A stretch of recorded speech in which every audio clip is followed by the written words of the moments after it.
This is the story of the one. As the purchasing manager at a manufacturing plant, she knows the only thing more important than having the right safety gear is having it there when you need it. That's why she partners with Grainger for auto reordering, so her team members can count on her to have cut-resistant gloves on hand, and each shift can run safely and efficiently. Call 1-800-GRAINGER, click Grainger.com, or just stop by. Grainger, for the ones who get it done. Hey, can you blow up some balloons for Jack's party? I can't. I'm so congested. You need Sinex Saline from Vicks. Sinex Saline Nasal Spray? Yeah, just Sinex. Breathe. Sinex Saline instantly clears everyday congestion associated with colds and year-round allergies with a gentle, ultra-fine mist that's no mess and easy to control. Daddy, we need more balloons. On it. Enjoy life's important moments without congestion. Try Sinex Saline from Vicks. Just Sinex. Breathe. Use as directed. Overnight, Good Neighbor Talk turns to UFOs, aliens, the unknown. Whether it's a cough, a fever, or something you can't quite name, MMC Now makes care easy. Walk right in, get seen quickly, and your visit connects directly to your MMC doctor. Care you trust, with providers you know, with digital check-in and multiple locations around town.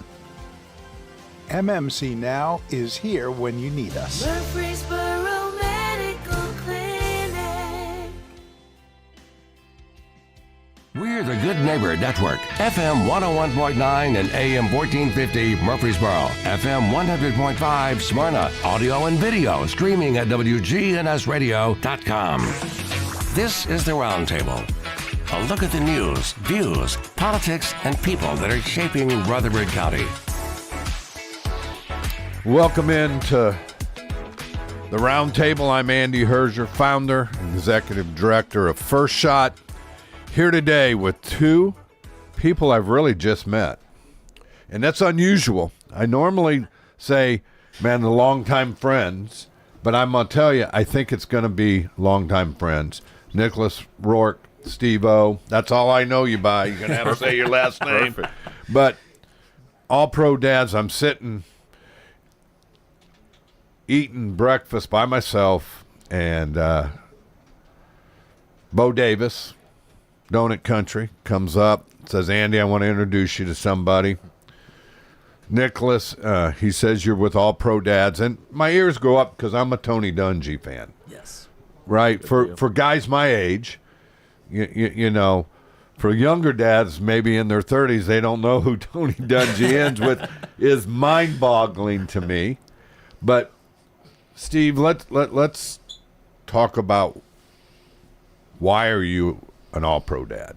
Absolutely. I love my job. I love what I get to do. I work for a company called Family First, and I get to go around the country, literally.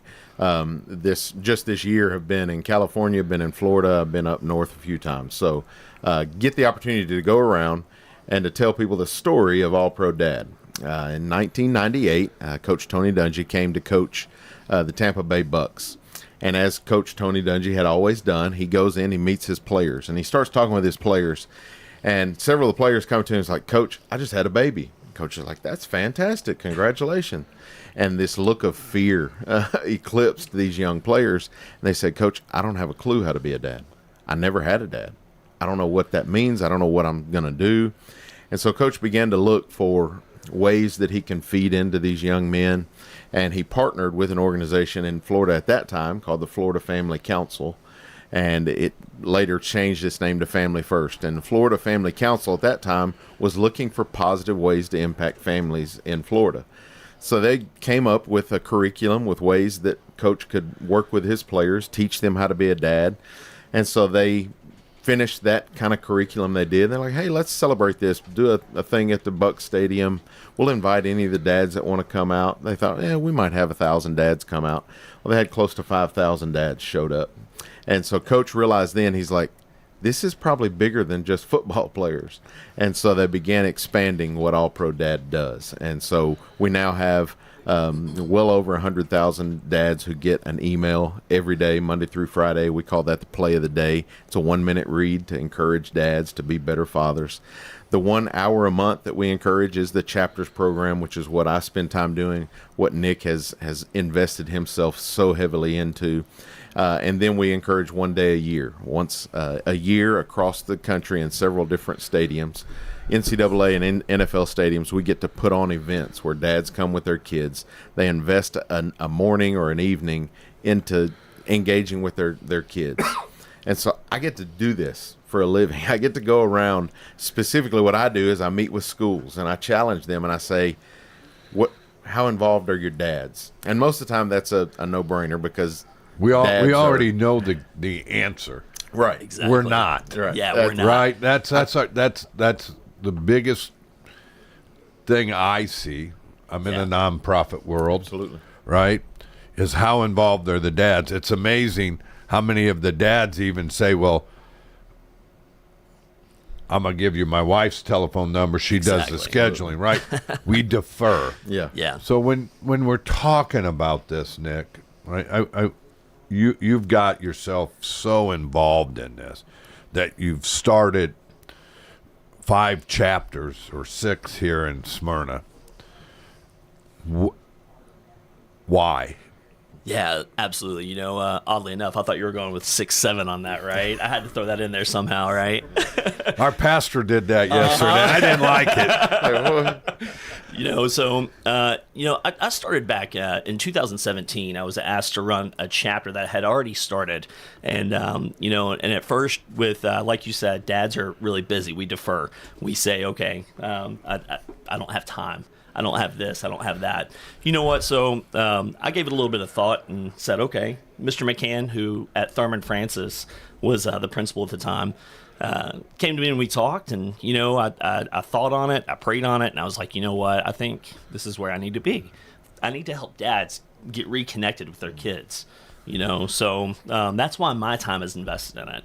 Oddly enough, for the past, my goodness, is that 8 years that I've been running this, 8, 9 years here, it's just a phenomenal thing to see dads get interacted or talking to their kids, opening that conversation, getting to a point where you can see smiles on kids' faces and creating that confidence in the child throughout the day. Right. So, making sure they have donuts. Thank you, Donut Country, by the way, and throw a spot in there. You Bo can. and Christy. They're sponsors here. I love that. You know what? They have been phenomenal. Bo and Christy have been supporting my program ever since day one.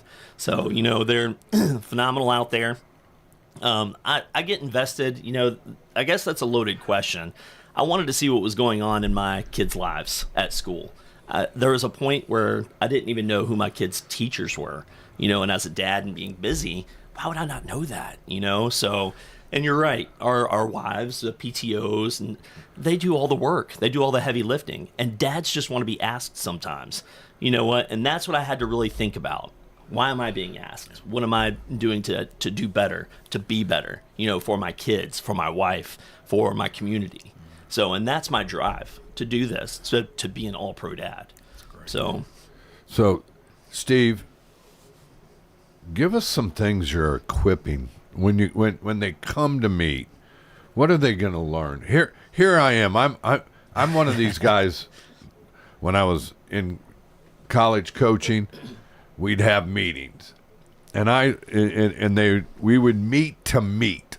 And when I was working in the banking world, the banks meet to meet. Yeah. So if I'm going to invest my time in something, what am I want to know what I'm going to be equipped with. So the dads out there listening, absolutely, in this audience, what are the things that we need to equip our dads that we aren't doing now? So I'll give 2 examples. So like I said, we send out an email every day. Well over 100,000 dads read this email, and it's very simple stuff. And one of my favorite ones went out last year, I think it was. One of our great writers, Ted Lowe, from Atlanta, Georgia, he shared an article, and in that article he said he had the 3 things I wish I had learned about emotions when I was younger. And emotions is a hot topic for just culture in general, but to be able to lay some foundational principles like Ted does, emotions, we are all emotional individuals. We are created to have emotions. Everybody does. That's just how we're were framed. It's how we were created. Yeah, we can't be afraid of those. We just have to recognize, yes, I have emotions. I get sad. I get angry. We all feel emotions. Second thing is that emotions cannot kill you. And that's an important thing, especially for young people today, to realize when you get sad, when you get depressed, it's real, and we are supposed to feel these things, but it will not kill you. It cannot. So lean into them, feel them, acknowledge them, and then move on from them. The last thing is to help someone feel their emotions, to recognize emotions when you feel them, but then also know they come to an end. You know, the famous phrase, and it's been attributed to I don't know how many different people, this too shall pass. You know, that it's not a scripture, but it hits the framework of everyone. This too shall pass. And that can be for the hard things in life. This too shall pass. This is going to come to an end. The good things that we go through, the good feelings that we have, this too shall pass as well. So it's coming. It's a cyclical thing. So teaching dads how to deal with their emotions, but then at the same time teaching young people how to deal with them. Let's lean into that a little bit. 50s and 60s. You're tough. you know, when I was born, yep,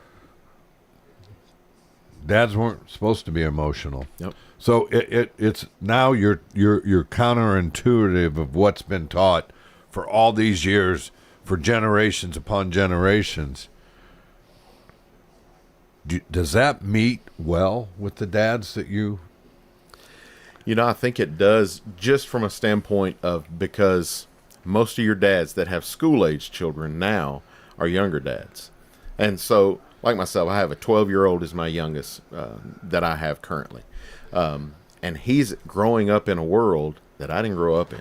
He's experiencing things in this world that I never encountered. However, what I can learn is that my dad, who was retired military, who was raised in a home of, and so my dad recognized, and he lived in front of me a certain way.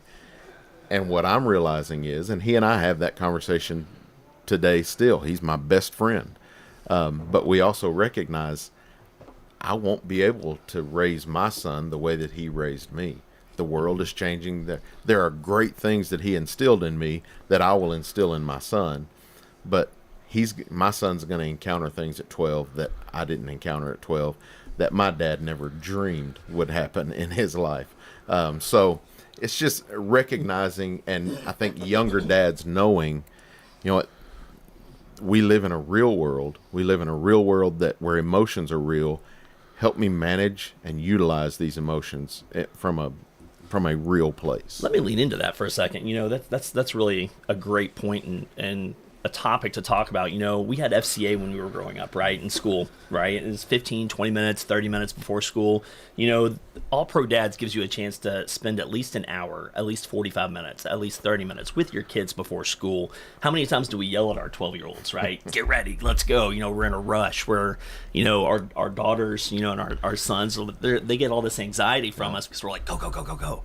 You know, and it's a chance to really lean into the emotion part, or the emotional part of it. Absolutely. This is going to create confidence in young ladies. This is going to create, you know, respect in young men.